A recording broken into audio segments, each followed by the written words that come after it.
Il existe de nombreux services en ligne pour héberger ces repositories Git. Donc des exemples seraient GitHub ou Bitbucket.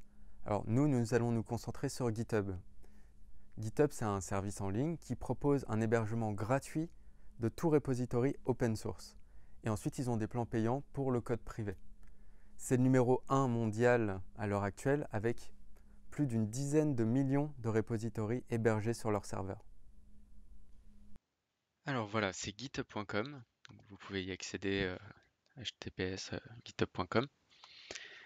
Et donc, ce qui est vraiment intéressant avec ce site, c'est déjà l'interface est très claire et très simple. Elle est souvent mise à jour avec des nouvelles fonctionnalités intéressantes et somme toute assez utiles.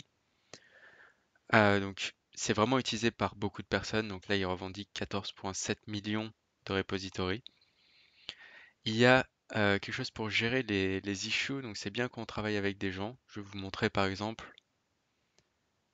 Ça, c'est le framework Rails, donc Ruby on Rails. Ça, c'est ce qu'utilisent les développeurs pour communiquer entre eux. Disons, on va regarder ici, il y a un problème avec time.change qui ne supporte pas de changer des nanosecondes. Et quand on regarde, ok, voilà, les personnes se parlent, il y a des commits qui sont associés, ici, ils se référencent les uns les autres, il y a des tags, on peut mettre du code, tout le monde se parle. C'est assez simple et c'est assez pratique. Et ensuite, voici un exemple de repository. Donc ça, c'est Ruby on Rails. Et là, on a vraiment tout le code. Donc là, si on veut regarder, par exemple, le gemspec de Rails, alors on voit les gens qui ont travaillé dessus. Ici, on a le code. Et on a accès à plein de fonctionnalités habituelles de Git qu'on verra un peu plus tard, comme le blame ou le log. Ensuite, il y a des petites fonctionnalités intéressantes en termes d'interface. Par exemple, si j'appuie sur T, j'ai quelque chose similaire à CTRL-T ou Command-T sous Sublime ou le plugin Vim, où je vais pouvoir commencer à écrire. Par exemple, si je veux accéder au gemfile, je peux faire gemfile. Il va me proposer gemfile, gemversion, un autre gemfile. Et c'est assez pratique. Donc je pourrais faire, si je veux le gemfile dans un template, temp gemfile. Et là, je les récupère. Donc c'est assez bien fait. Et c'est vraiment un plaisir à utiliser au jour le jour et il y a vraiment beaucoup d'entreprises et de startups qui l'utilisent, mais ça peut aussi marcher pour des projets perso. Alors, l'autre chose qui est intéressant avec Git, ce sont les GIST ou GIST en fonction de comment vous préférez. C'est une façon de partager du code simplement en ligne. Vous avez un petit morceau de code, vous voulez l'envoyer à quelqu'un. Bah, c'est pas très pratique de l'envoyer par email, on n'a pas la coloration syntaxique. Et ben on peut utiliser les GIST. Donc voilà, donc là c'est les gens qu'on ont partagé il n'y a pas longtemps et on peut en créer un assez facilement.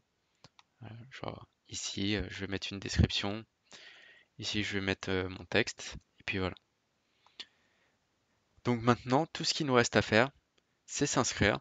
Donc c'est gratuit et ensuite on va passer à la suite. Donc je ne vais pas vous expliquer en détail comment s'inscrire, vous connaissez, vous choisissez un login, un email, un mot de passe. Dans le plan, vous choisissez le plan gratuit et ensuite vous arriverez sur votre dashboard. Une fois que vous avez créé votre compte et une fois que vous aurez quelques repositories et vous l'utiliserez vraiment, voilà à quoi ça pourra ressembler. Donc ça c'est mon dashboard, Marc GG. On voit que j'ai un flux d'activité de tout ce qui se passe dans les repositories auxquels je suis attaché. Donc là c'est le repository de drivey.com et on voit tous les repositories auxquels je contribue. Donc ici Drivey Rails qui est jaune parce qu'il est privé ou celui-ci est là qui est public cette fois-ci et ce n'est pas un repository à moi.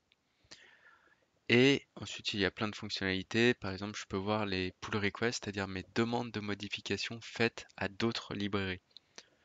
Comme ici, un changement de format de documentation pour passer en Markdown, enlever des white space, c'est-à-dire des espaces inutiles. Et celui-ci où je demande à rajouter une fonctionnalité, c'est-à-dire une meilleure gestion des erreurs sur une librairie que j'utilise. Et enfin, j'ai mon profil utilisateur, github.com/markgg, où j'ai mes différents repositories, ceux pour lesquels je contribue, à peu près tout ce que j'ai fait au cours du temps. Donc là, on voit 16 contributions le 10 juin. J'ai quelques stats, j'ai quelques informations sur ce que je fais sur GitHub.